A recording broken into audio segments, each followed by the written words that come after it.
안녕하세요. 서바이벌 스프키트 토끼 한 마리 공상주의자입니다. 반갑습니다.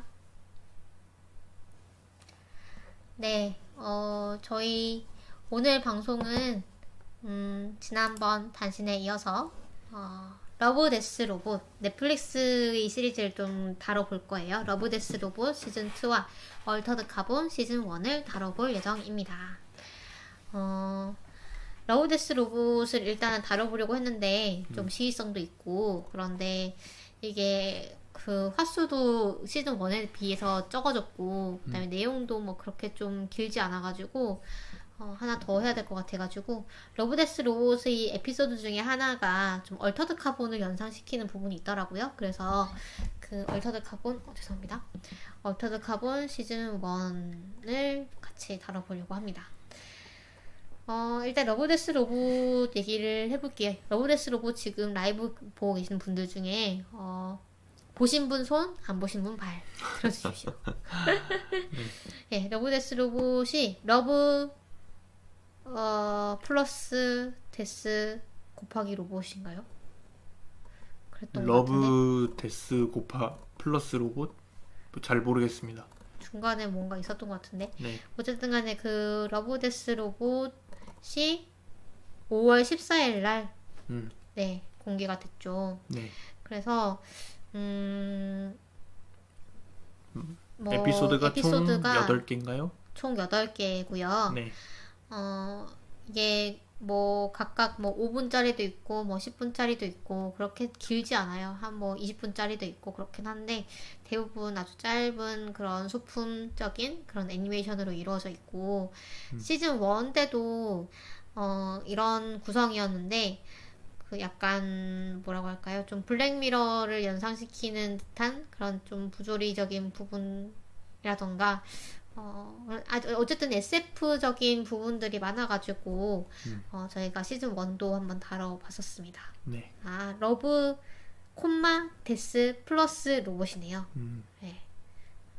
그리고 아이콘이 그 하트랑 X랑 그 다음에 로봇 모양 그렇게 되어 있네요. 그래가지고 처음에 시작할 때 어떤 세 개의 아이콘이 나오는 게 좀 트레이드 마크처럼 흥겨운 돼가지고. 부금과 함께 두두두두두두두두두 하는 부금과 함께. 그렇죠. 네. 그래서 그 유명한 데이비드 핀처가 제작을 맡은 그런 시리즈이기도 합니다. 어쨌든 성인용 애니메이션 엔솔로지 뭐 SF 뭐 이렇게 볼 수도 있을 것 같고요. 공사님이 이것도 보셨죠? 네, 봤죠. 네. 뭐 어떠셨어요? 시즌 1에 비해 가지고? 시즌 1에 비해서는 좀 뭔가 흥미 위주가 좀 더 많아진 것 같은 느낌? 그냥 생각 없이 볼 수 있는 에피소드가 좀 더 많아졌고, 네. 전작에 비해서 분량이 좀 많이 줄어든 건 아쉬웠던 것 같아요. 네, 분량도 많이 줄었고, 또 약간 생각을 하게 하는, 말씀하신 대로 좀 생각을 하게 하는 그런 깊이 있는 부분이 이번에는 생각보다 좀 없지 않았나 라는 생각이 들고, 그것보다는 좀 더 약간 액션이라던가 네. 좀 스릴이라던가 그런 거에 좀 더 초점을 맞춘 에피소드가 좀 더 많은 것 같았습니다. 네. 그리고 저는 시각적으로 되게 만족감을 준다고 느꼈어요. 시각적으로 아주 아름답거나 경이롭거나 뭐 이런 부분들이 많이 나와가지고 약간 이번에는 내용보다는 그런 어떤 시각적인 만족감 이런 부분에 초점을 맞췄나라는 생각이 들 정도로 시각적으로는 저는 대단히 만족을 했었습니다. 네. 그래서 뭐 극사실적인 애니메이션, 3D 애니메이션도 있었어요. 네. 그래서 이거는 왜 실사 이럴 거면 실사로 찍지 왜 이렇게 찍었을까라는. 실제 배우도 있겠죠 아마? 그러니까요. 연기한? 그렇기도 하고 네. 뭐 표정 연기도 너무 실감나고 아주 섬세하게 표현을 해가지고 언뜻 보면 그냥 실사로 보이는 듯한 그런 3D 애니메이션이었어요. 근데 그게 제작 비용 때문에 그럴 수도 있겠다는 생각도 하긴 했어요. 그 다음에 이 러브데스 로봇이 애니메이션 시리즈라는 정체성을 가지고 있기 때문에 그런 것도 있겠지만 그 영화를 찍는다는 게 여러분들 생각을 해보시면 예를 들면 거인의 죽음이라는 저 작품이 있잖아요. 그러면은 거인이 거기 나오니까 거인을 새로 만들어야 될 거 아니에요. 만들고 그 위에서 이제 촬영을 해야 되는데 그럼 거인을 만드는 비용 그런 거를 다 고려를 해야 되니까 실사로 찍으려면. 그런데 3D 애니메이션을 만들 때는 그냥 보통의 장면을 만드는 만큼의 돈만 있으면은 뭐 거인이 나오든 소인이 나오든 다 찍을 수가 있는 거죠. 그래서 그런 부분이 좀 더 간편할 수는 있겠다라는 생각은 들었습니다. 어쨌든 간에 대체적으로 시즌 1보다는 2가 좀 많이 부족하다라는 평이 좀 대다수인 것 같아요. 네, 그거는 그렇긴 합니다. 지금 보니까 차원이님 보셨네요. 그리고 맞아요. 시즌 2 평가가 애매합니다. 차원이님 혹시 어떤 에피소드가 제일 재밌으셨는지 한번 남겨주셔도 좋을 것 같네요. 그리고 여기 보면은 자동 고객 서비스랑 생존의 공간이라는 에피소드가 약간 비슷한 내용을 다루고 있는 것 같아요. 둘 다 로봇이 인간을 위협을 하는 플롯이잖아요. 네. 네, 그래가지고 저는 그게 생각났어요. 그 로봇 청소기가 인간의 머리카락을 빨아들여가지고 119를 불렀다. 네. 요런 게 외신으로 나오기도 했거든요. 네. 이거를 이쪽으로 옮기고 컨트롤 E를 하면 보이겠죠? 네. 가디언에 실렸습니다. 무려. 이게, 그러니까 물론 우리나라에서도 뉴스가 됐지만, 외신까지 소개가 돼가지고, 이게 기계가 인간을 공격한 첫 사례로서 소개가 되기도 해가지고, 여기 보면, South Korean woman's hair eaten by robot vacuum cleaner as she slept. 라고 해가지고, 이렇게 사진도 한국의 나오고. 여성이 네. 자고 있다가 로봇 그 진공 청소기한테 머리카락을 네. 잡아먹혔다. 그렇죠. 네. 창원에 라고 번역할 수 사시는 있겠네요. 네, 창원에 사시는 52세의 여성분이 갑자기 자고 있는데 갑자기 머리가 이렇게 아파가지고 깜짝 놀라서 깼더니 로봇이 머리카락을 이제 먹었는데 이게 너무 빠지질 않아서. 잘 빨려 들어가지고 혼자서는 이게 조절이 안 되는 거예요. 그래가지고 119를 부르셨다고 합니다. 119 대원이 이제 인터뷰를 했는데 이게 정말 너무 꽉꽉 이렇게 돼가지고 드라이버나 이런 장비가 없으면은 도저히 뺄 수 없을 정도였다. 이렇게 얘기를 하더라고요.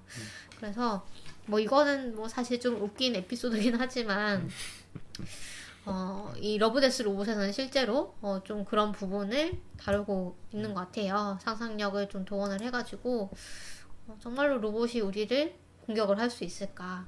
우리가 일단 두 에피소드 다 의도한 건 아니었죠.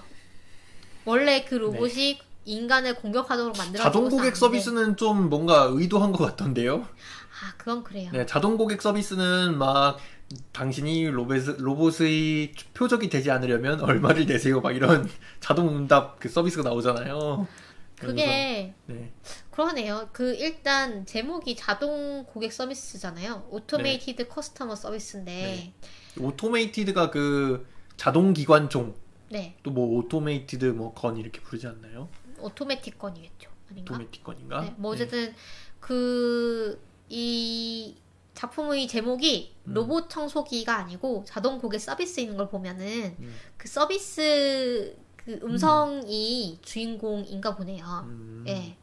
그래서 여기 보면은 일단은 청소 로봇이 등장을 하고 안 보신 분들을 위해서 줄거리 살짝 설명드리면 청소 로봇이 등장을 하는데 이 로봇이 뭔가가 잘못 버튼이 눌려가지고 이 주인공 그 할머니를 공격을 하게 됩니다. 이 주인공 할머니는 일단 선셋타운이라는 그 노인들이 휴양을 하면서 즐길 수 있는 그런 타운에 살고 있어요. 근데 이 타운은 특징이 뭐냐면 이 노인들을 보좌를 하기 위해서 어디 가시나요? 물 좀 마시죠. 네, 알겠습니다. 말씀하세요. 네. 그거를 위해서 로봇들이 이 노인들을 좀 보좌를 많이 하고 있어요. 그리고 네, 그거 쓰시면 되겠습니다. 그래서 그 로봇들이 만약에 좀 잘못되면은 이 노인분들이 갑자기 받던 수발을 다 받지 못하는 상황이 될 정도로 그렇게 로봇들이 다 구석구석에 들어가 있어요. 그리고 어쨌든 그 주인공 할머니가 이 로봇 청소기한테 뭔가를 시키려고 했는데 잘못돼가지고 이 로봇 청소기가 강아지도 없애려고 하고 어떤 생물을 다 이제 없애려고 하는 거예요. 그 생물을 없애는 뭐라고 해야 되죠? 뭐 세스코처럼 약간 해충 뭐 이런 걸 박멸하는 것처럼 그런 생물을 없애는 그런 모드가 작동을 해버려가지고 이 로봇으로도 살기 위해서 이 할머니가 막 피해 다니는 그런 어항도 막 깨부시고 네. 물고기도 막 죽이고 그렇죠. 처음에 그 첫 장면이 그거였어요. 그 액자를 로봇이 이렇게 놨는데 그 주인공 할머니가 아니야 이거 이렇게 놔야 돼 이렇게 하니까 로봇이 계속 말 안 듣고 막 계속 위치를 바꾸잖아요. 그렇죠. 자기 식대로 막 이렇게 배치를 하죠. 거기서 이제 로봇이 뭐 좀 화가 났는지 거기서 복선이 네. 이 로봇은 고집이 센 로봇이구나. 뭐 이런 부분. 약간 이렇게 이 주인의 말을 거부를 할 수 있는 로봇이군. 뭐 이런 부분이 드러나는 것 같기도 하고. 그래서 이 청소 로봇이 그 디자인이 되게 이쁘더라고요. 평소에는 딱 이렇게 매끈한 정사각형, 그 이음새가 없는 정사각형인데 뭔가를 하기 위해서는 수납함이 이렇게 튀어나오고 로봇 팔이 막 튀어나오고 뭐 이렇게 되는데 약간 타스가 연상되는 그런 디자인이었습니다. 그래서 마지막에 결국에는 그 할머니가 그 로봇을 막 때려 부수고 옆집 할아버지의 도움을 받아가지고 근데 약간 개그신이 있긴 한데 네. 그래서 그 로봇들이 이 할머니를 적으로 규정을 한 거죠. 그래서 로봇들이 전부 다 뭐 네트워크로 연결되어 있다는 설정이어가지고 네, 그래서 전 세계의 그 로봇들로부터 이 할머니와 할아버지는 계속 쏙 쫓기면서 살아가게 된다. 근데 그게 되게 경쾌하게 그려져요. 이제부터 모험 시작이다 이런 느낌으로. 약간 그 서부극처럼. 그쵸. 서부극 약간 로드무비 뭐 이런 느낌으로 네 그렇게 묘사가 되는데 어쨌든 간에 뭐 되게 잘 만들었고 액션씬은 되게 잘 만들었고 그 다음에 조금 비약이 있긴 하지만 약간 웃긴 느낌으로 좀 그 캐릭터 묘사도 되게 약간 우스꽝스럽기도 하고 좀 익살스럽게 묘사가 되더라고요. 그래서 볼만한 그런 작품이었습니다. 그에 비해서 생존의 공간이라는 작품은 아주 어두워요. 어둡고 약간 저는 굉장히 좀 고어하기도 하는. 그렇죠. 저는 스타크래프트랑 그 다음에 나이마더가 생각이 났어요. 네, 나이마더에 나오는 그 로봇이랑 좀 디자인도 비슷한 것 같아요. 거기 이 생존의 공간에 나오는 로봇이랑 그렇기도 하고 좀 약간 으스스한 그런 분위기 있잖아요. 로봇이 무서워 보이는 그런 분위기도 그렇고 그 다음에 또 호라이즌 제로던 하다 보면은 거기에 야생 동물 로봇들이 나오거든요. 그러니까 보통 게임을 하시면 잡몹이 있잖아요. 잡몹? 그러니까 토끼나 뭐 사슴 이런 것들을 이제 사냥을 해가지고 거기로부터 자원을 얻잖아요. 그런데 이 세계에서는 로봇들이 그런 역할을 합니다. 로봇들이 막 이렇게 로봇이 잡몹이다. 네, 로봇들이 사슴 모양의 로봇들이 막 돌아다니고 있고 뭐 약간 맹수 같은 로봇들도 있고 그런 로봇들을 이렇게 사냥을 해가지고 거기 부품들을 이제 가지고 뭐 활을 만든다거나 뭐 이런 식으로 활용을 하거든요. 호라이즌 제로던이 그렇다는 거죠? 네, 호라이즌 제로던. 네. 그래서 거기에 나오는 로봇도 좀 생각이 났었어요. 여기 늑대처럼 생긴 로봇이 나오잖아요. 생존의 공간에서. 네, 동물형 로봇이 나오기 때문에 이게 이제 유지보수하는 로봇인데 갑자기 또 거기에 걔도 미쳐버려가지고 사람을 공격하죠. 네. 그래서 그냥 그 폐쇄된 공간 안에서 이 로봇을 어떻게 해치우고 살아남을 것인가 뭐 이런 거를 좀 긴장감 있게 그려내고 사이사이에 보면은 왜 그 장면이 들어가는지 사실 저는 좀 이해가 안 되던데 우주전 장면이 나오잖아요. 이 군인인데 어떻게 하다가 그까지 이제 떨어지게 되었는가 쉘터까지 떨어지게 되었는가. 그래서 우주에서 뭐 이제 제 생각에는 그냥 우주 전쟁 씬을 넣고 싶었던 게 아닌가라는 생각이 들 정도로 아주 공을 들였더라고요. 그래서 우주 전쟁 씬이 아주 멋있게 나오고 좀 약간 애니메이션에서 볼 것 같은 그런 장면들이 나와가지고 약간 스타워즈 같기도 하고. 그쵸. 네. 그래서 볼거리는 있습니다만 스토리상으로는 그렇게 뭐 기대를 네. 하시면 안 되는 아주 단순한 플롯의 그런 소품이었습니다.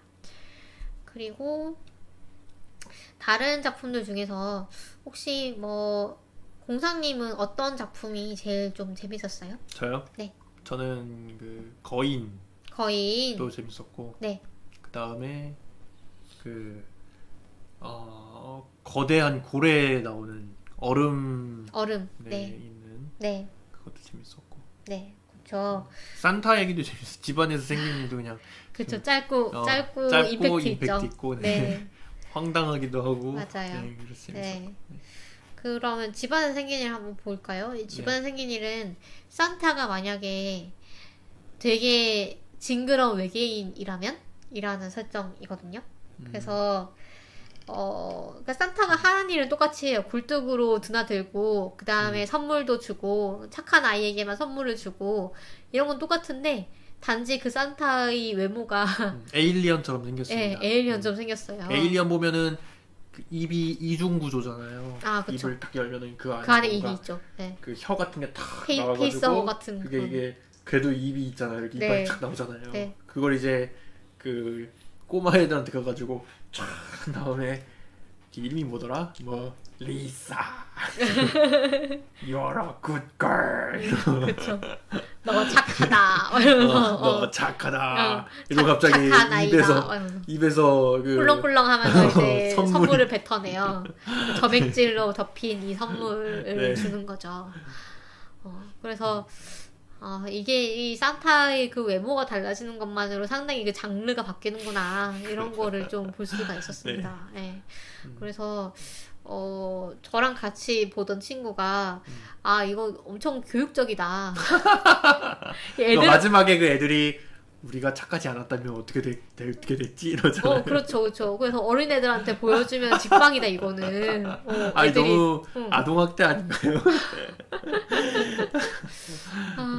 약간 그 어릴 때의 그 망태 할아버지 얘기가 생각나네요. 그렇죠. 네. 네.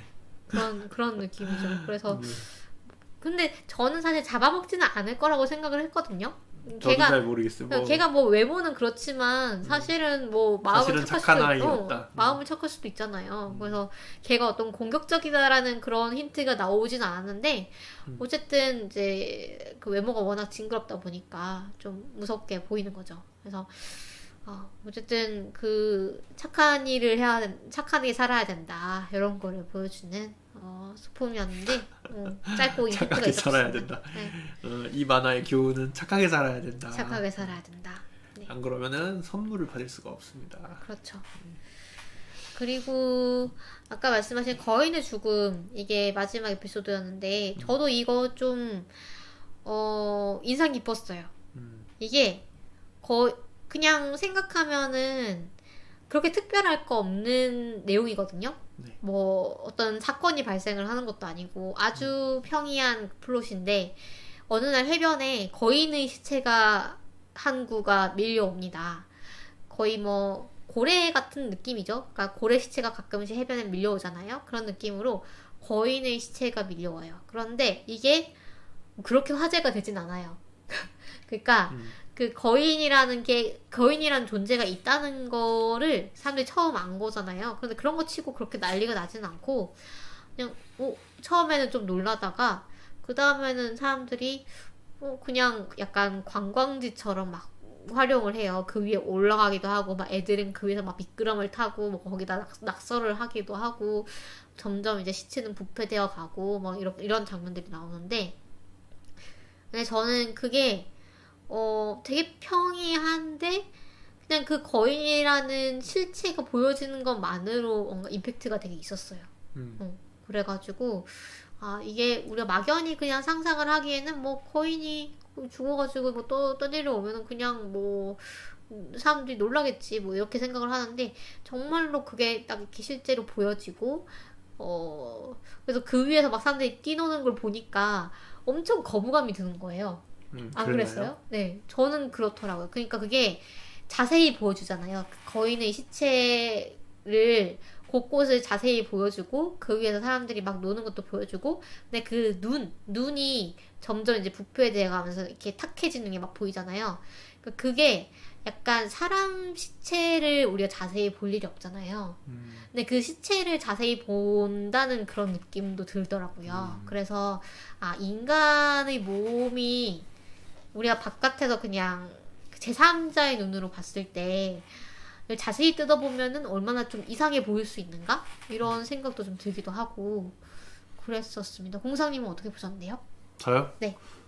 저는 그냥 뭔가 굉장히 현실적으로 표현한 것 같은 그런 느낌이 좀 좋았어요. 맞아요. 되게 실사 같은 느낌이었어요. 뭔가 좀 그 특별한 일이 발생한 것 같지가 않고 거인이 발견됐는데도 그냥 뭔가 그냥 그런 일상적인 모습이 좀 그럴듯하기도 하고 그래서 좀 재밌었어요. 그리고 그 주인공의 시각 같은 것도 좀 재밌고. 근데 주인공 너무 젠체하지 않았어요? 너무 약간 너무 샘님이에요? 말투가 너무 약간 아는 그런 캐릭터를 척하는? 좀 많이 싫어하시죠. 아는 척하는 캐릭터. 그런가요? 말 많고 아는 척하는 캐릭터를 많이 좀 싫어하신다고 생각을 하는데. 근데 되게 아닌가요? 되게 있어 보이게 막 일부러 말을 꼬아가지고 막 어려운 용어 같은 거 막 쓰면서 좀 그런 캐릭터로 저는 보이더라고요. 그래가지고 되게 재수없다. 그렇군요. 그런 생각이 들었습니다. 여러분은 어떻게 보셨는지 모르겠네요. 네. 그리고 얼음이라는 에피소드 요거는 진짜 비주얼적으로 되게 굉장했던 작품이었던 것 같아요. 그쵸?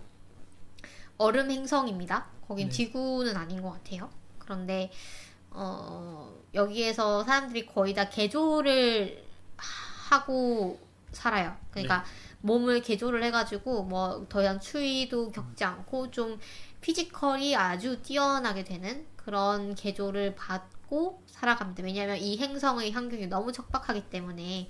그런데 주인공은 아주 드물게 그 개조를 받지 않은 그냥 생 인간이에요.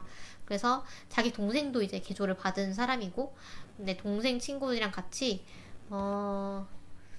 뭘 보러 가죠? 고래? 성의 고래인가?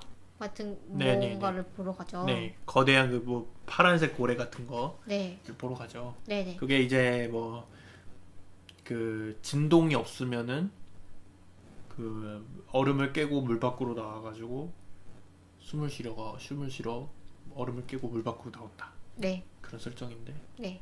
그거를 이제 그 주인공 일행이 가가지고 거기서 달리기 시합을 하는 거죠.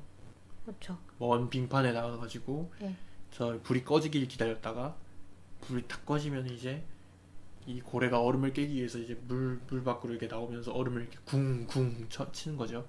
그러면 이제 그걸 이제 달리기를 하는 거죠. 그걸 피해가지고 도망가는 그런 약간 그 평균 수명이 떨어질 것 같은 그런 짓들을 하는 거죠. 뭐 인터넷에서 흔히 뭐 러시아 불공국 아저씨들이 하는 그런. 왜요? 아저씨들이 뭘 하는데요? 유튜브에 보면은 러시아 사람들이 하는 뭐 이상한 기행 같은 것도 있잖아요. 그런가요? 곰이랑 씨름하기 막 이런 거. 하하. 불곰이랑 씨름하기. 아니면 저 깊은 하수도에 막 수류탄 같은 거 던져가지고 어떻게 되나 보기 막 이런 기행 같은 것들. 그런 거 하는 그런 유튜브 영상 같은 것들이 있는데. 그런 약간 평균 수명이 떨어지는 것 같은, 떨어질 것 같은 그런 얘기도 있잖아요.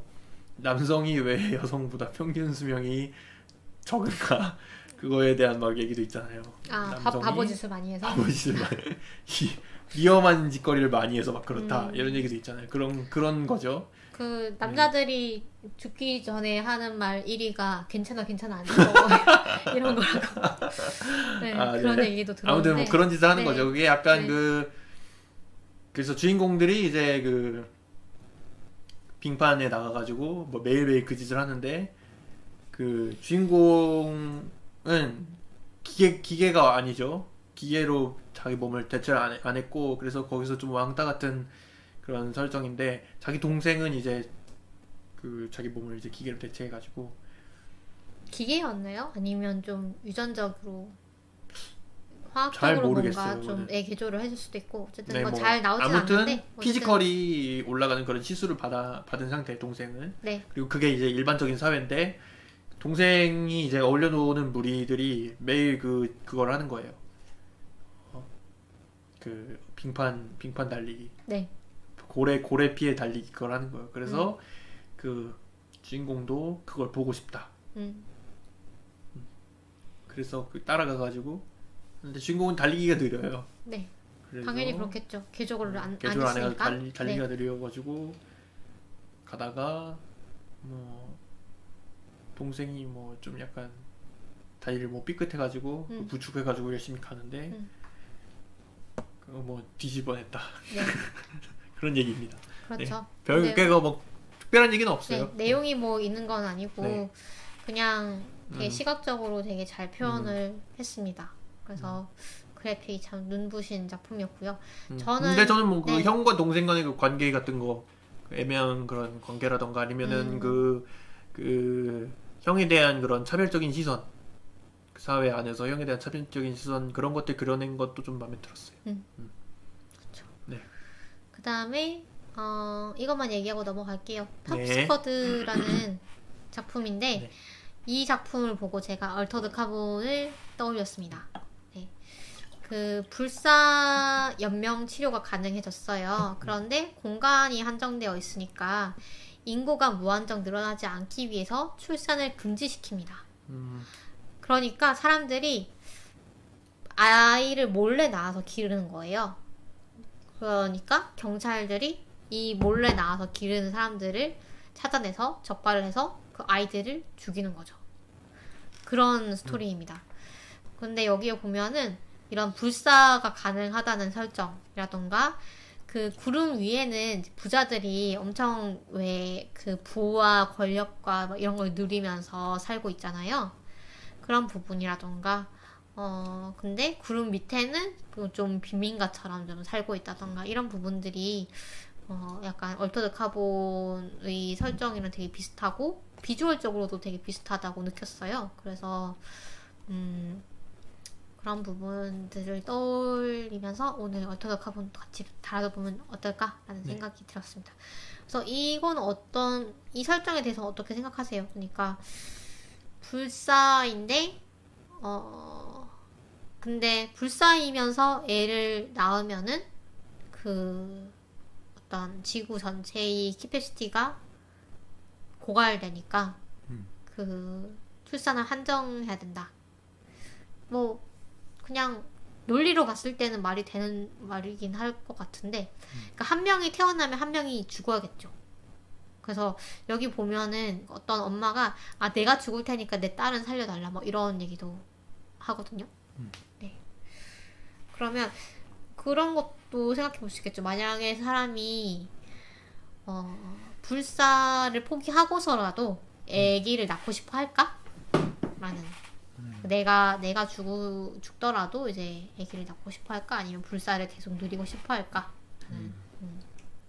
봉사님은 어떻게 생각하세요?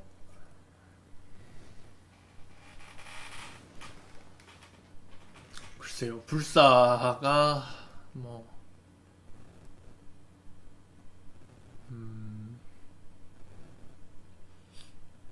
글쎄요. 그쵸. 그 사회적인 그 환경이랑 그 뭐 나한테 주어진 그런 것들이 너무 중요할 것 같아요. 예를 들어 뭐 내가 돈이 많고 내가 할 수 있는 게 많고 그러면은 당연히 오래 사는 거 좋죠. 근데 그게 아니면은 힘들지 않을까요? 근데 거기서 불사를 선택한 사람들은 엄청나게 부유하게 사는 걸로 딱 나와요. 그래서 근데 보면 또 대다수의 사람들은 아니잖아요. 그게 아니죠. 그러니까 대다수의 사람들이 그러니까 대다수의 불사를 선택한 사람들 중에서도 잘 못 사는 사람들도 있는 것 같지 않나요?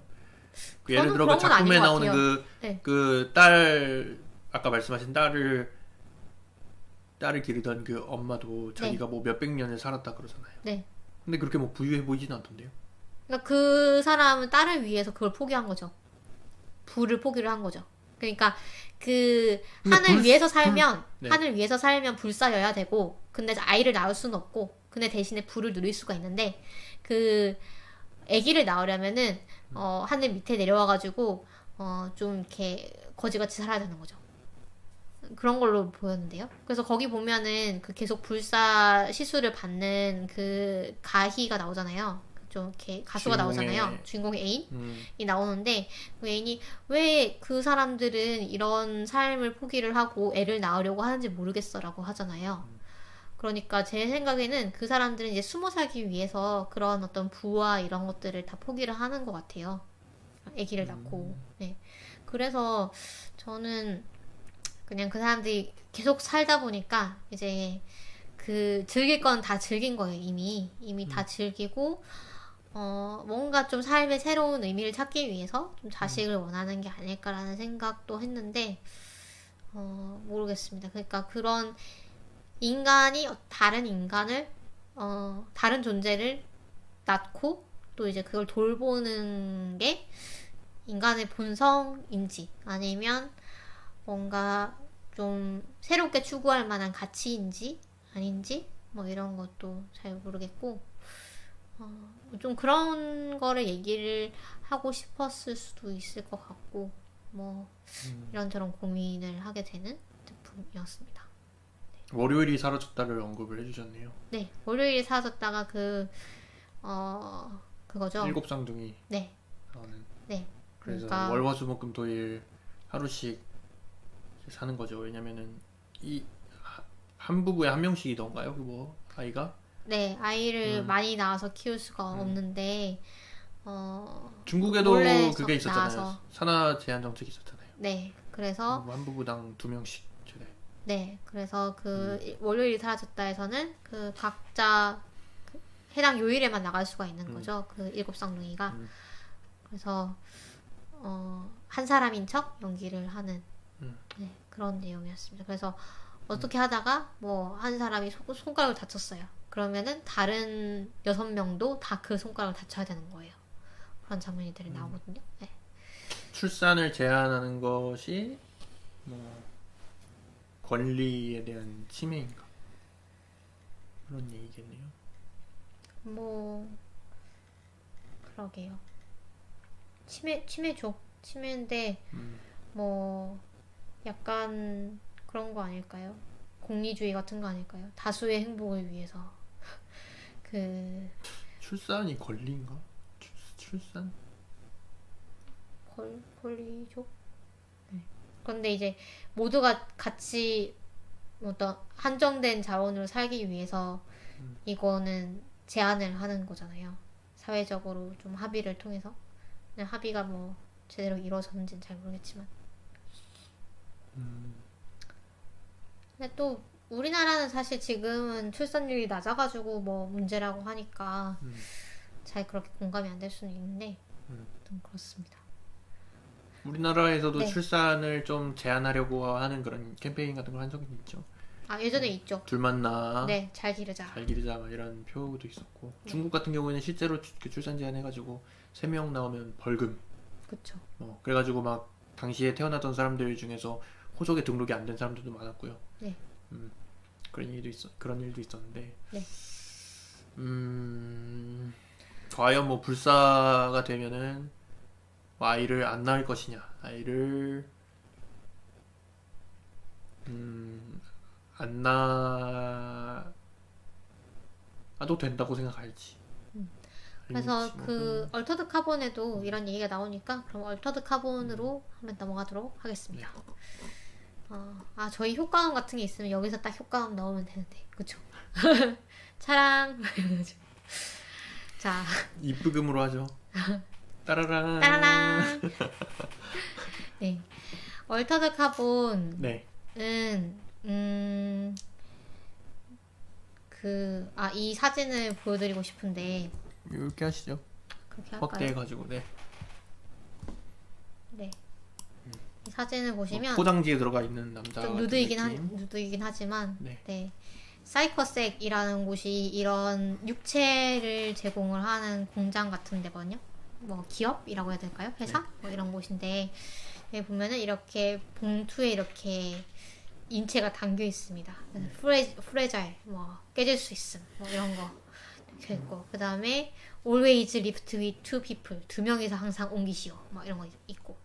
그래서 여기 탯줄 같은 게 이렇게 달려 있기도 하죠. 그래서 입에 연결돼 있는 거죠? 네, 이렇게 포장이 되어 있습니다. 육체가. 그 다음에 이 육체에다가 뒤에 목에 보면은 슬롯이 있어요. 그래서 여기다가 어떤 칩을 넣을 수 있습니다. 이 칩에 사람의 어떤 의식이라고 해야 될까요? 영혼이라고 해야 될까요? 이런 것들이 담겨 있는 거예요. 그래서 그거를 넣으면은 그걸 통해서 이제 이런 육체로 정신이 다운로드가 되는 거예요. 그래서 육체를 얼마든지 갈아입을 수 있는 그런 세계여서 얼터드 카본입니다. 카본이 이제 탄소인데 그런가요? 얼터드 카본은 그거 아닌가요? 뭐 우리 몸을 구성하고 있는 탄소를 뭐로 바꾸면은 영생을 할 수 있다 막 이런 얘기 아닌가요? 작품에서 막 그렇게 한번 나오지 않나요? 그런 게 나오나요? 저는 이거라고 그랬던 것 생각했는데요. 같은데. 카본이 이제 탄소고 결국 유기체잖아요. 유기체가 결국 이런 생물을 만들잖아요. 그래서 저는 이런 신체를 바꿀 수 있어서 알터드 카본이라고 생각을 했는데요. 네. 어쨌든 간에 그 영생을 누리는 사람들도, 그러니까 영생을 누리는 이유가 그 신체가 단단해서가 아니고 근데 그게 신체를 뭐, 계속 갈아끼기 때문이잖아요. 그게 한계다 막 이런 얘기가 나와요, 작품에서. 한계? 이게 우리 기술의 지금 한계인데 우리가 이 탄소를 뭐 대체를 할 수 있다면 우리가 신체를 바꾸지 않고도 영생할 수 있을 건데 아무도 이거를 뭐 꿈꾸지 않아 막 이러면서 그걸 룽이 얘기하거든요. 그 암살자. 네. 룽이 네. 그걸 얘기하면서 우리는 사실 이런 거를 바라는 사람들 뒤에서 막 일하고 있다 막 이런 얘기를 하는 장면이 나오는데 저는 그래서 알터드 카본이라고 돼 있는 거 그렇게 생각했거든요. 그래요. 네. 아무튼 그런 장면이 있긴 있습니다. 뭐 정확하게 왜 알터드 카본이라고 했는지는 모르겠죠. 뭐 그 토끼님이 말씀하신 것도 일리는 있는 것 같긴 해요. 네. 네. 어쨌든 그렇고요. 그 다음에 알터드가 이제 교체된, 대체된 이런 뜻이죠. 그쵸. 그 다음에 밑에 부제가 No body lives forever 이렇게 되어 있네요. 어쨌든 간에 요 사진이 좀 상징하는 것 같아가지고 네, 가져왔습니다. 이런 식으로 육체를 갈아입을 수 있는 세계에서 어떤 일들이 벌어지는가를 아주 재미있게 다룬 시리즈예요. 그래서 사이버펑크 느낌도 나고요. 그 다음에 좀 수사물, 좀 하드보일드 형사물 같은 느낌도 나고요. 네, 뭐 스릴러기도 하고 뭐 하여튼 여러 가지 장르가 섞여 있는데 어쨌든 SF로 보일 수 있는 그런 작품이라 가지고요. 가져왔고요. 주인공이 이 사람입니다. 정말 잘생기지 않았나요? 원래는 이게 그 네. 동양인이었죠. 아, 그런가요? 원래는 동양인, 그러니까 원래 이 얼굴이 아니잖아요. 아, 그쵸. 네네. 네, 원래 이 원래는 얼굴이 동양인. 아닌데. 그러니까 이 사람의 이름은 타케시 코바치라는 인물입니다. 이게 사실 타케시 코바치가 그 이름은 일본 쪽이고 타케시는 일본 쪽이고 네. 코바치는 슬라브계라고 슬라브, 하더라고요. 네, 슬라브계. 러시아 쪽. 네. 그래가지고 아빠가 슬라브계고 어머니가 일본계예요. 그래서 이제 그 이름이 그런데 그래서 원래 이제 타고난 몸은 동양계인데 지금은 육체가 바뀌었죠. 바뀌어가지고 지금 이 육체에 들어가 있는데 이 배우가 정말로 잘생겼고 또 연기도 되게 잘해요. 그래가지고 그렇습니다. 그러면 다시 이거 돌리고 얘기를 해볼게요. 네. 그 10부작 시리즈고 소리 좀 꺼주세요. 네. 그 10부작이고 그래서 10화 만에 스토리가 깔끔하게 끝납니다. 그래가지고 떡밥 횟수라던가 이런 것들은 좀 충실한 편이고요.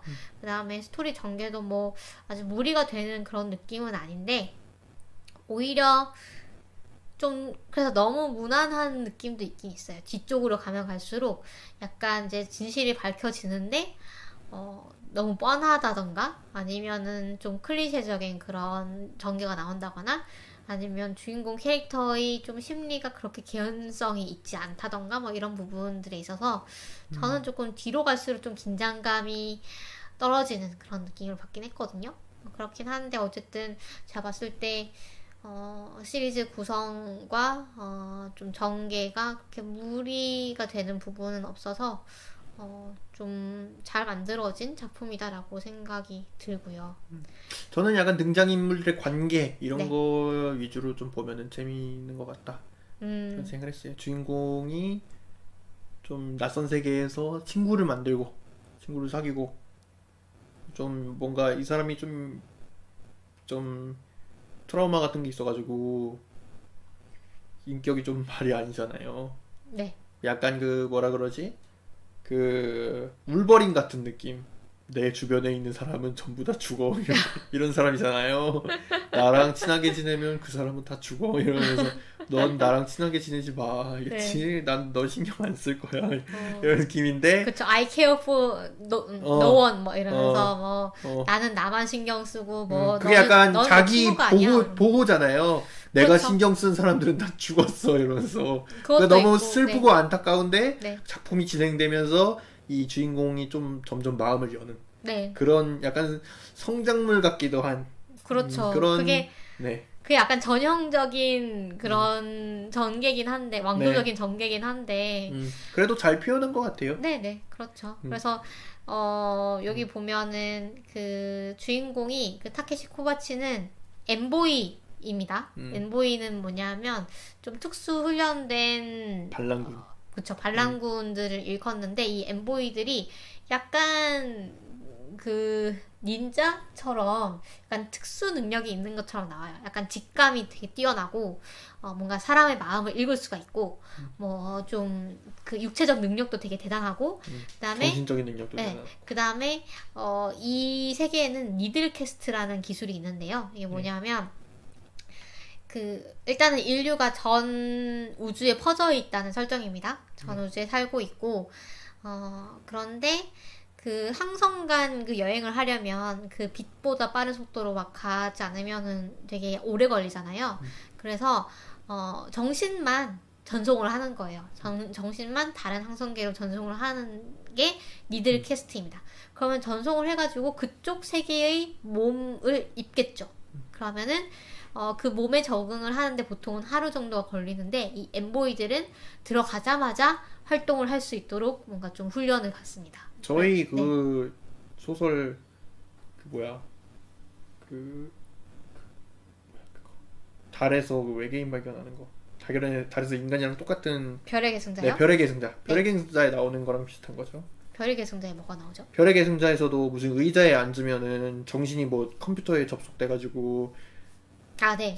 막 가상 세계로도 가고 네. 다른 행성계로도 막 가고 그러잖아요. 그거랑 그쵸. 똑같은 설정이죠. 그렇죠. 그런 설정이기도 하고 그래서 이 엠보이로서 아주 좀 그 세계관 최강자다 뭐 이런 느낌의 근데 이 엠보이들이 반란군이었기 때문에 그 정부에 대들다가 결국 숙청을 당했어요. 그래서 지금 남아있는 유일한 살아있는 엠보이는 주인공밖에 없는 거죠. 심지어 250년 전에 네. 250년 전에 숙청을 당했고 네.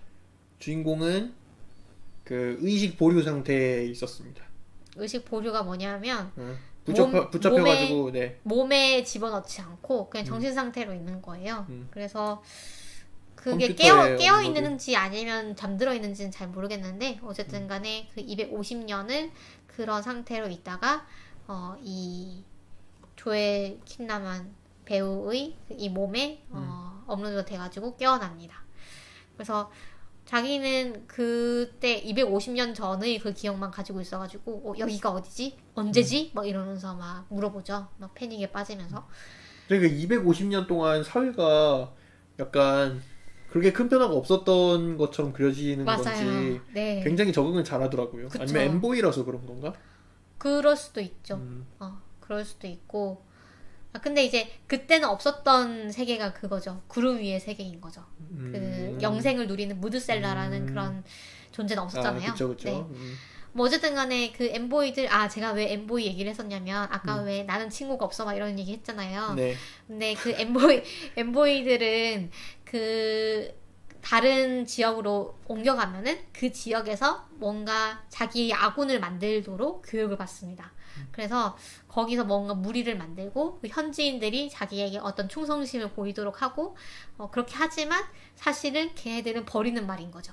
그래서 나중에 총알바지를 막 쓰고 절대 정을 들지는 않고 그냥 자신의 미션을 완수를 하기 위해서 걔네들이 좀 이용을 하는 거죠. 근데 제 생각에는 그거는 그냥 주인공이 핑계를 대는 거고 그냥 주인공이 그 험한 꼴을 너무 많이 당해가지고 이제까지 자기가 친한 엠보이들 다 죽었잖아요. 그렇죠. 250년 전에 심지어 그 참혹한 그 엠보이들이 다 몰살되어 있는 상황을 자기 눈으로 목도를 했잖아요. 그런 상황에서 심지어 자기가 그 자기 애인도 죽고 자기 여동생도 죽은 줄로 알고 있었는데 죽은 걸 목격을 했는데 그런 상황에서 제 생각에 그냥 맛이 갈 수밖에 없고 그래서 그냥 그 약간 울버린 같은 상태가 된 게 아닌가.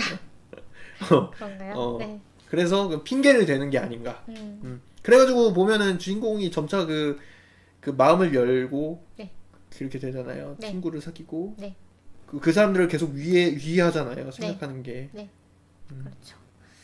그런 걸 보면은 제 생각에는 그거는 그냥 핑계다. 그럴 수 있죠. 제가 그래서 좀 설정들을 얘기를 하면서 좀 이렇게 슬쩍슬쩍 줄거리를 얘기를 드리려고 했는데 일단 저희가 그 결말까지는 얘기를 안 하긴 할 건데 거의 스포를 많이 할 것 같습니다. 그래서 혹시 약간 희정극적인 면도 있습니다. 그러니까요. 네, 그래서 저희가 자극적인 약간 좀 한국 드라마 같은 맛도 매운맛도 있고 그렇습니다. 그래서 조금 보실 분은 저희 방송을 좀 나중에 들으시고 먼저 보시면은 더 재밌을 것 같고요. 일단 이 시리즈는 소설을 원작으로 했습니다. 리처드 K 모건의 얼터드 카본이라는 소설을 원작으로 했고 사실 후속작도 나오고 있는데 후속작들은 한국에 번역은 안 된 것 같아요. 그래서 지금 시즌 1이 그 첫 번째 시리즈인 얼터드 카본의 이야기인 것 같고요. 지금도 여러분들이 소설은 구매하실 수가 있습니다. 한국어로 번역이 안 됐나요? 번역이 됐어요. 그러니까 얼터드 카본. 속편은 안 됐고. 네, 속편은 안 됐고요. 그 다음에 그래서 좀 미리 보기 같은 거를 해보면은 뭐 거의 시리즈 드라마랑 좀 비슷한 얘기, 비슷한 방식으로 이제 전개가 되고요. 그 다음에 아까 코바치가 일본계라고 했잖아요. 그래서 좀 일본 코드가 많이 들어가요. 이게 사실 사이버펑크물의 좀 특징이기도 한데 뭐 예를 들면 공각기동대는 뭐 일본 작품이니까 그렇다 치고 블레이드 러너 같은 거 보면은 되게 큰 전광판에 막 일본 막 여자 나와가지고 광고하고 막 이러잖아요. 그런 거를 조금 오마주를 많이 한 것 같아요. 보면은 그런 일본어도 등장을 하고 그 다음에 일본 사람들도 좀 등장을 하고 주인공 이름이 아예 이제 일본계기도 하고 뭐 그 다음에 뭐 일본식의 그 사무라이 액션 있잖아요. 좀 이렇게 칼 가지고 막 액션하는 그런 것들도 나오고 그래서 약간 일본 와페니즘적인 그런 코드를 많이 사용을 했다. 뭐 이런 것도 볼 수가 있었습니다. 일본도가 많이 나온다든가. 네. 그 다음에 저희가 아까 좀 잠시 설명을 드렸는데 무드셀라라는 존재가 등장을 하죠. 거의 뱀파이어를 생각을 하셔도 될 것 같은데 무드셀라는 이제 성경에 나오는 되게 오래 살았던 사람 이름이죠. 그런데 그 돈이 엄청 많아가지고 여분의 자기 클론 육체를 엄청 가지고 있는 거예요. 그래서 이 육체가 좀 쇠하면은 그 다른 육체로 갈아탈 수 있기 때문에 이론적으로는 정말 영생을 누릴 수 있는 이 존재들을 무드셀라라고 부릅니다. 이 존재들은 구름 위에 살아요. 구름 위에 어떤 자기네들만의 도시가 있어가지고 거기서 살고 약간 초법적인 권력 같은 거를 가지고 있는데 근데 아예 뭐 법을 무시하지는 못하는데 약간 좀 뒷돈이라던가 이런 걸 주면 경찰도 쉽게 매수를 할 수 있고 또 정치적인 영향력도 세가지고 좀 얘네들이 정말로 세상을 좀 좌지우지하는 옛날의 귀족 같은 그런 계층으로 살고 있다라고 보시면 될 것 같고요. 그래서 보면은 이 사람들은 정말 시간이 아까운 줄을 모르고 또 아주 뭐 막대한 부와 권력을 누리고 있고 도덕적으로도 좀 그래서 타락한 면이 있습니다. 그래서 도덕적인 어떤 굴레 이런 거를 조금 많이 벗어나서 좀 일탈 뭐 이런 거를 많이 즐기고 그래서 아까 그 자식들에 대한 얘기도 했는데 여기에 이제 그 무드셀러 부부가 등장을 하는데 그 부부의 자식들이 엄마 아빠가 계속 살아있으니까 이 자식들도 계속 성장을 못하는 거예요. 그리고 이 자식들이 좀 더 나이든 몸으로 갈아타는 거를 이 부부가 절대 허용하지 않습니다. 그래서 이 자식들은 계속 그런 어린 몸에 갇힌 채로 계속 나이가 들어가는 거죠. 그래서 그런 부분들이 나오고 있습니다. 네. 그 다음에 여기서 또 그래서 이 자식들도 좀 네. 성격이 좀 파탄 났죠. 그쵸. 자식들도 그래서 좀 정상이 아니죠. 그 다음에 네오 카톨릭이라는 종교가 등장을 하는데요. 뭐 카톨릭이라고 보시면 될 것 같아요. 그런데 왜 지금도 카톨릭이 되게 보수적이고 예를 들면 낙태를 허용하지 말자라던가 뭐 그런 약간 세태가 바뀌는 것에 대해서 조금 보수적인 그런 면이 있잖아요.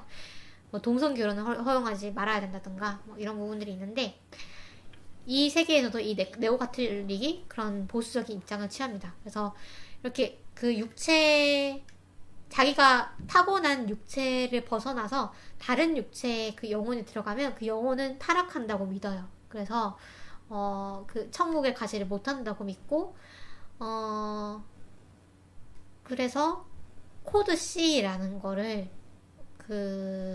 이 칩에다가 코딩을 하면은 이 코딩이 된 영혼은 다른 육체에 불러올 수가 없게 되어 있어요. 그래서 이 네오 카톨릭을 믿는 사람들은 다 이런 코딩을 해놨습니다. 그래서 근데 이게 언제 문제가 되냐면 누군가가 살해가 됐어요. 그래서 이 정수리 목을 이렇게 쏘거나 뭐 충격을 가하면은 이 칩 자체가 부서지잖아요. 그러면 정말 완전한 죽음을 리얼 데스라고 하고 네. RD라고 하는데 그럼 정말 완전한 죽음을 맞습니다. 그런데 이렇게 되면은 누가 이제 폭력을 써가지고 폭행을 당해가지고 이 사람이 죽으면은 왜 죽었는지를 원래라면은 이 칩을 가지고 알 수가 있습니다. 이 칩만 온전하게 이제 남아있으면은 이 육체가 왜 죽었는지를 다른 육체에다가 넣어가지고 이 사람들 진술을 시킬 수가 있는 거죠. 그런데 이 네오 카톨릭에서는 이 코드를 가지고 그걸 못하게 막아놨기 때문에 그런 자백을 할 수가 없는 거죠. 그래서 이거를 다른 사람한테 폭행을 당해서 죽은 경우에는 이걸 예외적으로 코딩이 되어 있어도 다른 육체에 넣어가지고 되살릴 수 있도록 하는 법안이 653 법안이라는 게 있습니다. 그래서 그 653 법안을 이 극 중에서도 상당히 중요하게 나와요. 그래서 설정은 거의 다 얘기를 한 것 같죠, 저희가. 네, 설정은 거의 다 얘기를 한 것 같고 그래서 주인공 코바치는 이 몸에 살아나가지고 원래는 지구 출신이 아닌데 지구에 살아나가지고 어떤 사건을 해결해달라. 그러면은 너의 죄를 다 사면을 해주겠다. 이 사람이 이제 엠보이고 반란군이었기 때문에 거의 무기징역 같은 상태에 있습니다. 그런데 너가 이 사건을 해결해주면은 너를 사면시켜주고 막대한 부도 주겠다 라고 어떤 무드셀라 그 부자가 의뢰를 합니다. 그래서 그 의뢰의 내용이라는 게 뭐냐 하면 이 사람이 뱅크로프트라는 사람인데 이 사람이 자기를 쏴가지고 자살을 한 거예요. 자살을 한 것처럼 보여요. 그런데 자살을 할 리가 없다고 믿으면서 내가 왜 죽었는지를 밝혀달라라고 한 거죠. 근데 좀 이상하죠. 죽은 사람이 의뢰를 한 거니까. 그게 뭐냐면 이 사람은 백업을 계속 합니다. 정기적으로 자기 영혼을 무드셀라죠. 네, 무드셀라인데 자기 영혼을 위성에 있는 어떤 데이터베이스에 계속 그 동기화를 시켜요. 48시간 간격으로. 네. 근데 그걸 하려면 대단한 돈이 필요하다고 합니다. 그래서 이 사람은 아주 부자인 거죠. 그거를 할 수 있을 만큼. 어쨌든 그렇게 계속 동기화를 시키고 있으니까 사실 거의 죽지 않는 거예요. 이 사람은. 그러니까 정신적으로도 죽지 않는 거죠. 이 칩을 부숴도 죽지 않는 거고. 백업봉이야 불러보니까. 네, 육체적으로도 죽지 않는 거니까 거의 진짜로 영생을 살 수 있는 건데, 어쨌든 이 사람의 그 칩을 쏴가지고 죽었습니다. 그런데 아까 말씀드렸다시피 위성에는 그 자기 영혼이 남아있잖아요. 그래서 그 남아있는 백업본을 다시 육체에 업로드 시켜가지고 다시 살아난 거예요. 그래서 살아나 보니까 이전의 자기 육체가 죽어있고 이전의 자기 그 48시간 동안의 그 기억을 담은 그 칩이 죽어있는 거예요. 그래서 내가 왜 죽었을까? 내가 자살을 할 리는 없는데 나는 프라이드가 되게 높은 사람이니까 그럼 누군가 나를 죽였을 것 같은데, 자살로 이제 보이게 위장을 해가지고 그럼 누가 나를 죽였을까? 라는 게 이 주인공 타케시 코바치에게 의뢰한 내용입니다. 그리고 왜 타케시 코바치에게 도대체 왜 그 반란군 250년 동안 잠들어 있던 반란군을 갑자기 깨워가지고 왜 타케시 코바치에게 이 일을 맡겼는가 하는 거 생각해보면 이상하잖아요.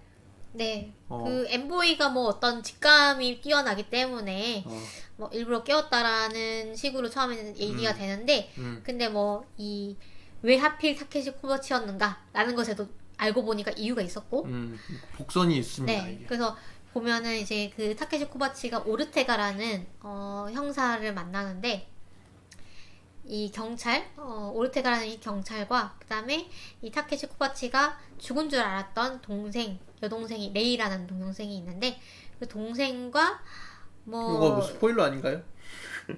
네. 삐용. 아까 한번 말씀드렸으니까요. 스포일러. 네. 네네. 그래서 등등의 뭐 그 다음에 메리 루 헨치라는 어떤 사람인데, 여자가 있는데, 매춘부. 네. 이 사람이 또 하늘에서 갑자기 떨어져가지고 죽습니다. 그래서 근데 이 사람은 이제 어떻게 죽었는지 알아보려고 하니까 그 칩에 코딩이 되어 있었어요. 그래서 그 진술을 못 받고 지금 미결 상태로 남아 있는데, 이런 사건들이 막 얽히고 설켜가지고 뭔가 사실은 그것이 이제 한 점으로 이렇게 탁 수렴되는 진상들이 뭔가 그런 약간 카타르시스도 있는 것 같아요. 약간 그렇죠. 수사물적인 카타르시스, 여러 가지 사건들이 말가 산재되어 있는데 그것들이 한 곳으로 이렇게 쫙 모이면서 네. 한 번에 이렇게 딱 해결이 되는 네. 카타르시스도 있는데. 오. 맞아요. 그 죽기 전과 백업 사이에 그 48시간의 기억이 없어가지고 그것이 약간 미스터리 같고, 그거를 해결하는 게 약간 주요한 부분 중 하나인 그런 작품입니다. 이구영님이 블레이드 러너 첫 장면에서 등장하는 게이샤는 한국계 미국인이라고 말씀을 하시면서 우리나라도 뭐 많이 비춰주면 좋겠다 뭐 이런 얘기도 하시네요. 우리나라도 요즘은 많이 그 나오는 사이버펑크 것 같아요. 작품 하면은 그 한두 번 좀 나오긴 하죠. 그리고 사이버펑크에도 보면은 막 우리나라 말로 된 간판이 막 나오고 그래요. 그 블레이드 러너에 나오잖아요. 2049인가? 6인가? 맨날 헷갈리는데. 네, 2049. 2049에 보면은 행운 뭐 이렇게 적혀 있는 그 카지노가 나오잖아요. 아, 블레이드 2077 사이버펑크 2077은 좀 더 친숙하게 나옵니다. 김신의 김신의 무슨 분식집 막 이런 느낌으로 네. 진짜 무슨 동네 가게처럼 나와요. 오, 그래요? 네. 아무튼 뭐 우리나라도 요즘은 그게 뭐 사실은 일본이 많이 나오는 이유가 그거잖아요. 옛날에 사이버펑크 작품에서 일본을 많이 내세웠던 게, 우리 미국이 이제 쇠퇴하고 나면은 그 다음에 경제적인 그런 것들이 일본이 지배할 것이다. 이런 약간 공포? 그렇죠. 그런 거에서 비롯된 거잖아요. 네, 그런 것도 있었죠. 그 다음에 또 그때 사이버펑크의 좀 시초가 된 그런 공각기동대 뭐 이런 게 일본 작품이기도 하고, 또 뭐 그래서 제가 이 작품에 대해서 얘기하고 싶은 게 되게 많은데 지금 벌써 1시간이 돼가지고 벌써 그렇게 됐나요? 네네. 그래서 좀 선별적으로 얘기를 해야 될 것 같은데, 공상님은 공상님은 이 작품 어떻게 보셨어요? 일단 저희 감상부터 얘기를 해볼까요? 재밌었어요. 재밌었고 네. 그 후반부에 조금 늘어지는 면이 있긴 했는데 이게 늘어지는 면이 있는 건지 아니면 제가 밤새서 보느라 너무 힘들어가지고 너무 늘어진다라고 생각해서 그런 건지 모르겠지만 제가 보기에는 조금 늘어지는 면이 있긴 했는데 그래도 맞아요. 뒷부분이 앞부분보다 확실히 밀도가 좀 떨어지고 앞부분은 진짜 막 전기가 갑자기 빨라지는 부분이 있거든요. 한 6화 7화 이쯤 가면은 갑자기 막 몇 명 막 죽어나가고 막 새로운 일이 막 연달아서 밝혀지고 이러는데 후반부에는 너무 누구야 빌런 그 여동생이 주인공을 협박하는 장면이 막 두세 번 이렇게 나오는데 아무 이유도 없고 그런 장면들이 너무 많이 나오다 보니까 좀 늘어지는 면이 있었던 것 같아요. 그쵸. 뒤에 가면 약간 스토리를 전개시키기 위해서 그러니까 약간 캐릭터들이 스토리를 전개시키기 위한 어떤 도구로서 쓰이는 부분들이 이렇게 보이면서 이거는 그냥 끝내려고 하는 거구나 이런 게 좀 보이는 부분도 있었어요. 너무 잘 풀린다거나 일이 그런 거 있잖아요. 너무 잘 맞아 떨어져가지고 아무 의미 없는 장면인데 막 두세 번 보여준다거나 이런 것도 있었고. 그랬나요? 네. 특히 그 여동생이 네. 그 주인공 친구 3명 앉혀놓고 3명 중에 누굴 죽일지 막 총으로 쏠지 결정해라. 그러니까 주인공이 막 이제 총으로 자기 이렇게 했는데 총을 얻고 막 어떤 의미인지 모르겠어 그 장면 자체가 뭐 주인공의 희생 정신 뭐 이런 걸 보여주려고 한 건데 사실은 없어도 별 상관없다고 생각. 그 장면이 아예 통째로 삭제되고 갑자기 그냥 액션씬으로 넘어가도 크게 문제가 없다고 생각했거든요. 너무 약간 그냥 시간 때우기용 장면이 아니었나. 그래요? 네. 보면서 너무 지루했습니다. 졸려서 그럴 수도 있어요, 제가. 그럴 것 같아요. 그때가 이제 그 오전 8시인가 뭐 그랬거든요. 그 장면을 보고 있을 때가. 그래서 그랬을 수도 있을 것 같아요. 네. 그래도 뭐 그 전체적으로는 좀 재밌고 네. 자극적인 면도 좀 있고 그렇죠. 그래가지고 야한 장면들이 나옵니다. 네. 그 야한 장면들도 나오는데 제가 말한 자극적인 거는 이제 그 막장 드라마 느낌의 어떤 부분이 막장 드라마 같았나요? 그냥 전체적으로 스토리가 좀 막장 드라마 아닌가요? 어떻게요? 부부 싸움에 끼어든 주인공과 그 주인공의 브라콘 여동생 그런 그냥 설정 자체가 좀 너무 약간 그 우리나라 막장 드라마스러운 그런 느낌? 그런가요? 그렇지 않나요? 저는 뭐 그런 느낌은 안 받긴 했는데 자 그럼 여기서부터 스포일러를 해금을 하고 마음껏 얘기를 해보도록 하겠습니다. 네. 스포일러 얼럿을 삐용삐용 하겠습니다. 그 여동생 얘기를 해볼까요? 여동생 설정이 너무 매웠어요. 여동생이 그럴 필요가 있었나 싶기는 해요, 저는. 그러니까 빌런으로 만들기 위해서 얘가 그런 성격이 된 거예요. 제 생각엔 그냥 그 어릴 때부터 자라나면서 생장 환경이 너무 안 좋았고 안 좋았죠. 가정폭력도 당하고 그리고 자기가 의지하던 오빠는 갑자기 어디로 팔려나가서 없어지고 그리고 나서 어디로 입양됐는데 그 입양된 가정도 이제 개판이었고 그랬잖아요. 그리고 야쿠자에 일하게 되고 그러면서 그냥 인격 자체가 좀 나빠지지 않았나. 그러니까 사이코적이게 된 것 같아요. 약간. 사이코패스가 됐잖아요, 얘가.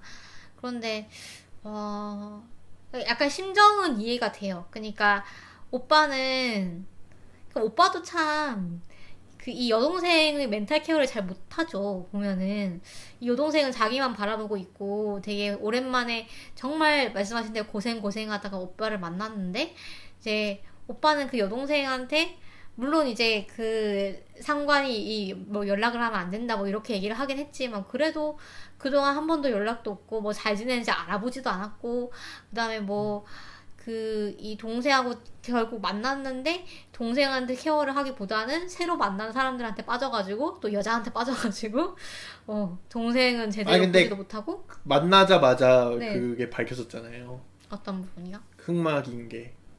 흑막? 네. 언제요? 여동생이 흑막인 게 만나자마자 밝혀지잖아요. 아니요, 저는 스트롱필드에서 얘기하는 거였는데. 그러니까 엠보이 둘이 만나서 이제 엠보이가 되잖아요. 네, 둘이 만나서 좀 이렇게 도망을 다니다가 엠보이의 엠보이 그 내에서 생활하면서 뭐 이렇게 같이 친구들도 사귀고 막 그랬는데 그리고 뭐 몇 달 후인지 뭐 그 시간이 정확하게 안 나오지만 좀 나중에 그 뭐 남자가 그 주인공이 타케시가 이제 나는 이 임무에 죽더라도 참여하겠어 이러면서 파탄이 난 거 아닌가요? 근데 뭐 여동생한테 못했다기보다는 네. 그냥 여동생은 좀 그 죽기 싫어서 나는 그렇게 죽고 싶지 않아 이래서 좀 문제가 생긴 거 아닐까? 그런 것도 있고 근데 나는 내 오빠를 살려야 되겠어. 근데 뭐 저는 제가 느끼기에는 그 여동생이 그냥 그 전부터도 이 오빠에 대한 집착이 좀 있었는데 오빠를 이제 정말로 어렵게 만났으니까 이 오빠를 놓치면 안 된다라는 생각이 있었는데 그 오빠는 이제 자기랑 같은 그 같이 보내는 시간을 좀 소중히 한다거나 아니면 그 말씀하신 그 인물을 선택할 때도 이 여동생을 고려를 해서 선택을 하기보다는 자기가 그냥 하고 싶은 대로 한 거잖아요. 그래서 그 마지막 화에 보면은 그런 대사가 나와요. 우리가 누구지? 라고 했는데 서로 동생은 가족이라고 얘기를 하고 오빠는 엠보이라고 얘기를 해요. 그래서 거기서 보면은 이제 동생은 정말 가족을 더 우선시하는데 오빠는 그런 게 아닌 거죠. 좀 그 엠보이와 그 엠보이 수장을 이제 사랑하고 있기 때문에 그쪽을 더 우선시하는. 제 생각에는 그냥 동생이 네. 어릴 때부터 너무 사회 환경이 안 좋고 그래가지고 그냥 자기 오빠 외에 의지할 사람 믿거나 의지할 사람을 못 만든 것 같아요. 그것도 있죠. 네. 그러다 보니까 아무도 믿지 못하고 그냥 자기 오빠밖에 없는 거죠. 이 세상에는 그냥 내가 믿을 사람은 자기 오빠 하나만. 그 외의 사람들은 어떻게 완전 브라콘이죠, 브라콘. 네. 얀데레 브라콘. 네, 다른 사람들은 다 죽여도 되고, 다 뭐 어떻게 해도 뭐 상관없고, 뭔가 그래서 도덕적으로도 되게, 그러니까 그 허용되지 않을 만한 막 일들을 많이 하잖아요. 예를 들면 엄청 그 가학적인 그런 짓을 할 수 있는 그런 매춘구를 운영을 하기도 하고 불을 이제 쌓기 위해서 아주 비도덕적인 일들을 많이 하죠. 제 생각에는 타케시 탓이라기보다는 제 생각에는 그 만약 그 여동생이 입양 갔던 가정이 좋은 가정이었다면 그러면 이런 문제는 안 생겼을 거라고 생각합니다. 그것도 그렇죠. 네. 그런데 어쨌든 저는 좀 그렇더라고요. 오빠가 조금 무심하지 않았나라는 생각이 들고, 네. 그 다음에 근데 어쨌든 여동생이 그렇다고 해서 이 정도까지 뭔가 좀 빌런이 되는 거는 조금 비약이 아닌가라는 생각이 들긴 했어요. 좀 근데 중간에 이게 오래 살아서 그렇다라는 것도 좀 들어가는 것 같아요. 그것도 이 여동생이 250년 동안이나 살았기 때문에 이 세계관에서 전체적으로 전제 조건으로 깔고 가는 게 오래 살면 사람들은 다 미친다 이런 느낌인 것 같거든요. 그렇죠. 그래서 네. 물론 그 인격적인 문제도 원래 있었는데 이 여동생이 250년 동안이나 살다 보니까 또 추가로 미친 거죠. 미치고 또 미친 거죠. 그래가지고 그렇죠. 네. 이런 일이 생겼다. 이런 설정이 아닌가 네. 이런 생각이 좀 듭니다. 네, 그렇기도 하죠.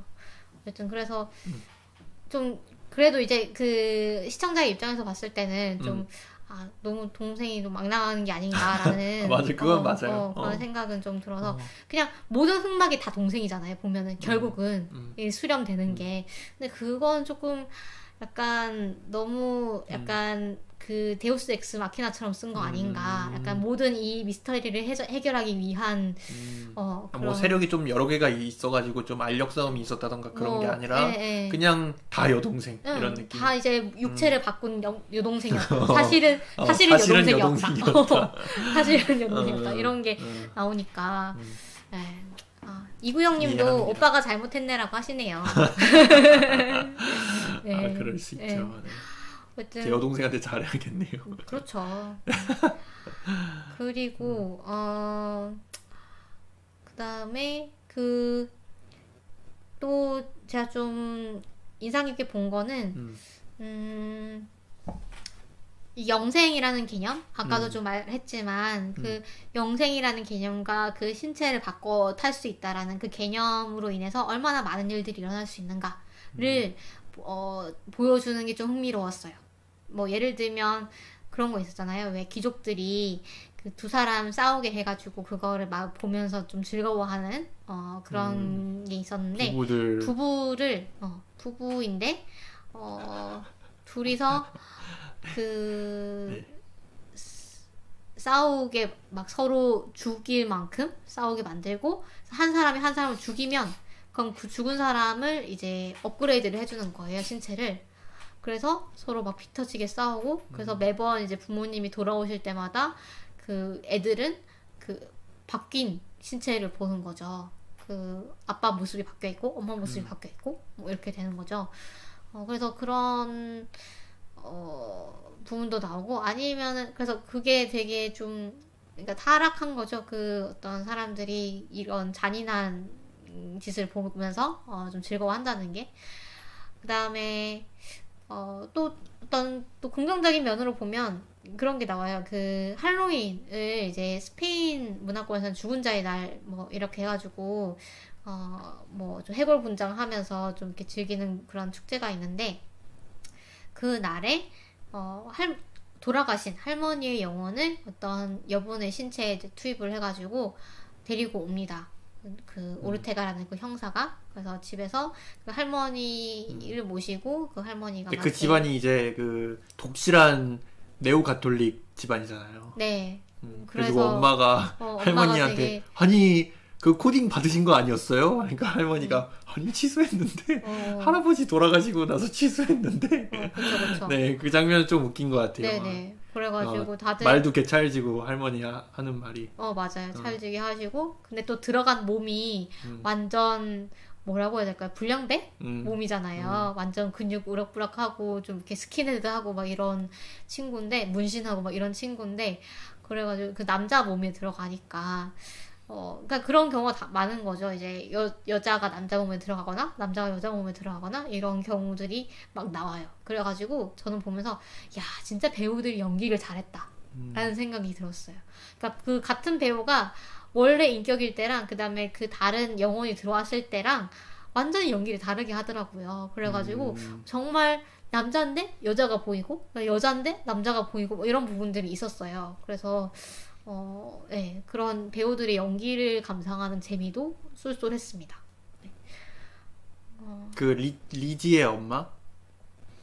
리지의 엄마, 맞아요. 엄마가 그 남자 몸에 들어가잖아요. 네, 근데 그 남자 배우가 너무 연기를 잘해가지고 진짜 여자 같았어요. 그 여자가 안에 들어가 있다는 거를 우리가 좀 느낄 수 있도록 연기를 하더라고요.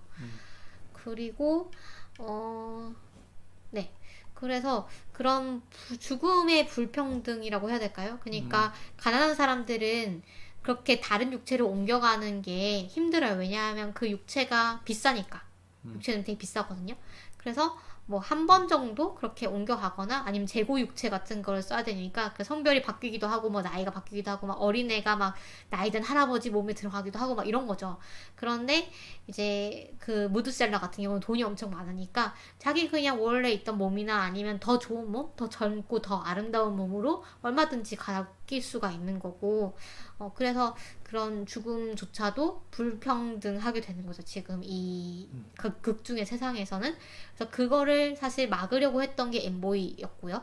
엠보이는 이제 그런 영생이 가능하게 되면은 돈이 있는 사람들은 계속 살 거다. 그 다음에 돈이 없는 사람들은 그렇게 못 할 거고 그럼 결국 그런 격차가 지금보다 훨씬 더 벌어지게 되는 것이고 그런 영생을 사는 사람들은 뭐 부뿐만 아니라 지식이라던가 권력이라던가 이런 것도 직접 축적하게 되면서 절대 넘볼 수 없는 그런 계층이 될 것이다 라고 예측을 하고 이거를 없애고자 했고 근데 결국은 그게 실패를 했고 결국은 그 예측을 했던 대로 됐었죠. 그래서 무드셀러라는 어떤 새로운 계층이 등장을 해가지고 사람들 거의 뭐 다스리고 있는 그런 내용이었습니다.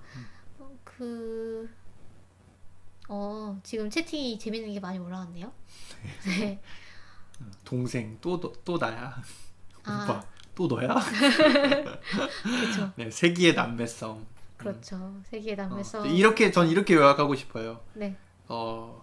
부부 싸움 때문에 흥신소에 의뢰가 들어왔는데 네. 알고 보니 브라콘인 여동생이 꾸민 짓.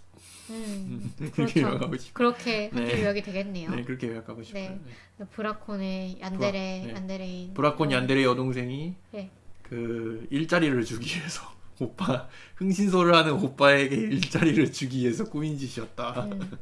사실 이제 오빠를 꺼내오기 위해서죠. 그 네, 교도소에서 네. 꺼내오기 위해서인데 어쨌든 그렇고 그 퀼이라고 해가지고 그 엠보이의 수장이 이제 주인공이 사랑하는 사람인데 죽은 걸로 나오는데 사실은 살아있을 수도 있다라는 떡밥이 이제 시즌 1 막바지에 나오고, 막바지에 나오고. 네. 250년 전 인물이죠, 이 사람도. 네. 250년 전에 이 무두셀라라는 그런 계급이 등장할 거라는 걸 예측을 했었던. 네. 그리고 이걸 개발을 했죠.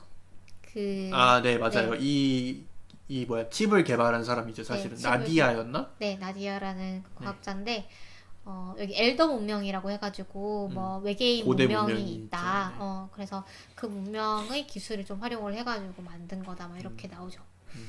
그래서 저는 그 포라는 캐릭터도 정말 매력적이었던 것 같아요. 맞아요. 포가 정말로 인기가 많았대요. 그래서 시즌 2에 보면은 원래는 포가 죽거든요. 네. 시즌 1에 보면은 네. 그런데 이제 시즌 2에 살아났더라고요. 네, 그 포가 누구냐면 인공지능입니다. 일단은 그 인공지능인데 인공지능들이 이 세계에서는 약간 경영자 같은 느낌이 있어요. 그래가지고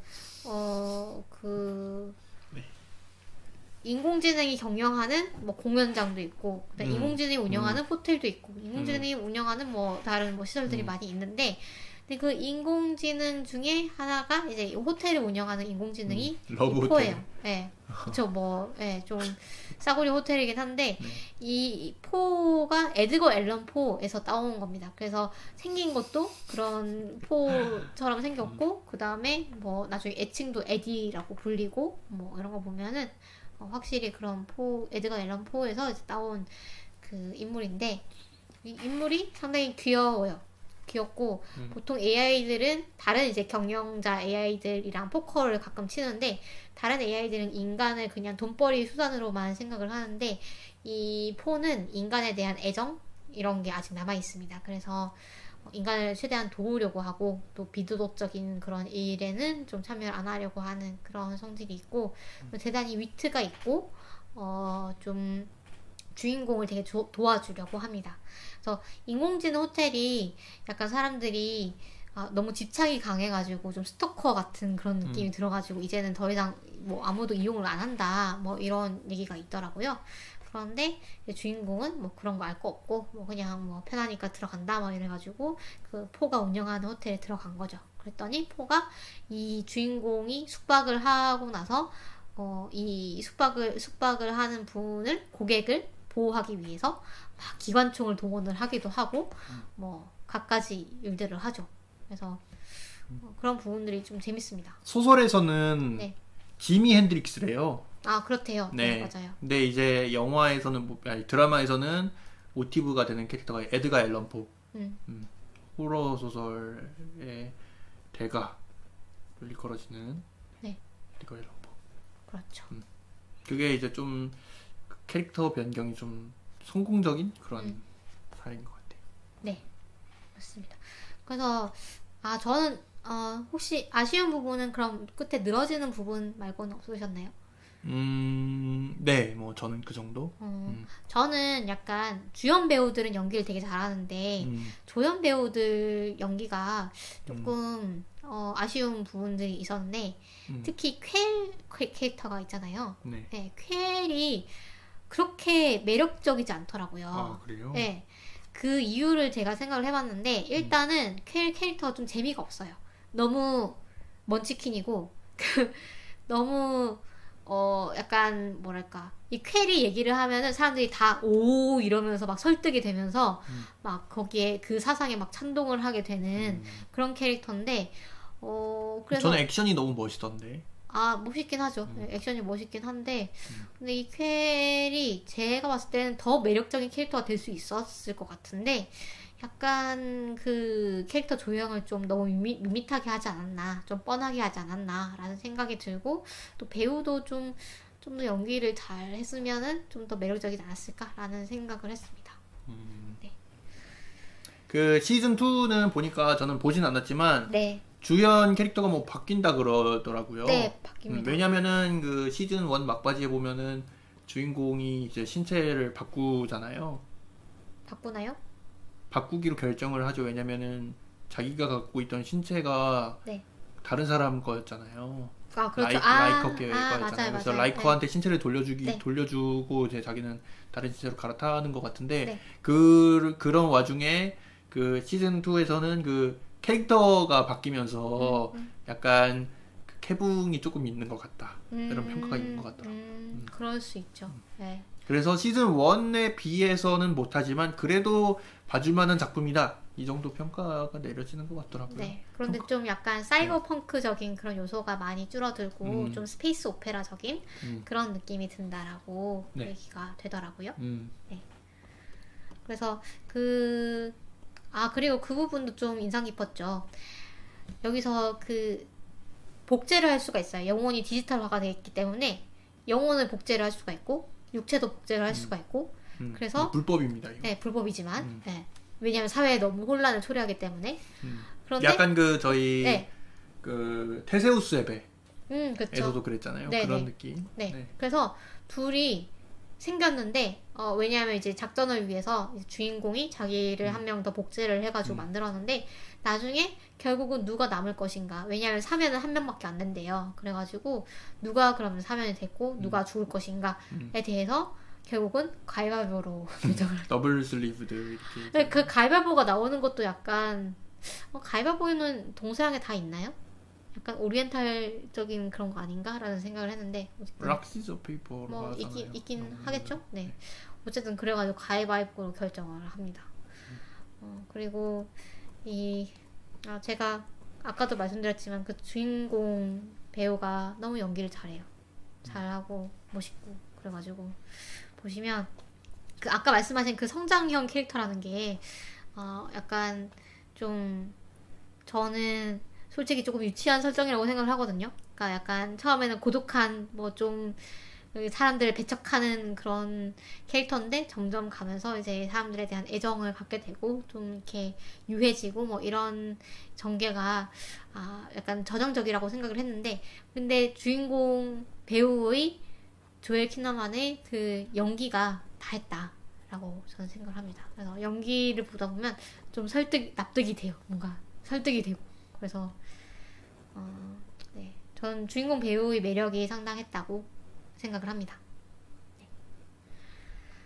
그러면 여기까지 하면 될 것 같네요. 네. 저희 되게 좀 오래 해봤는데 네.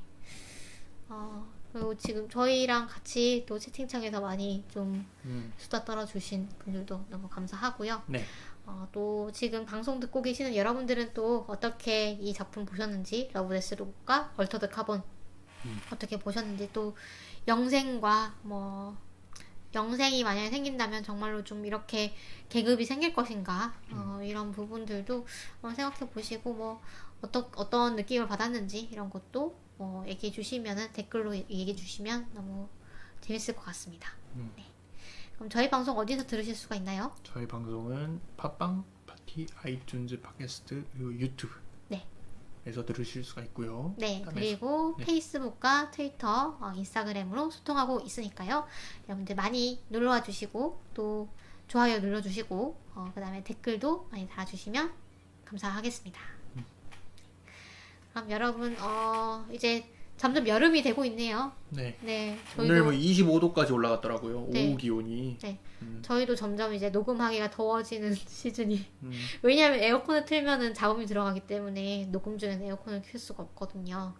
그래서 더워지지만 앞으로도 열심히 녹음해 보도록 하겠습니다. 저희 사실 이 스탠드 키니까 더 더워지는 것 같아요. 그쵸? 네. 어쨌든 간에 여러분 그러면 다음 주에 또 건강한 모습으로 만납시다. 네. 다음 주에 봐요. 다음 주에 만나요.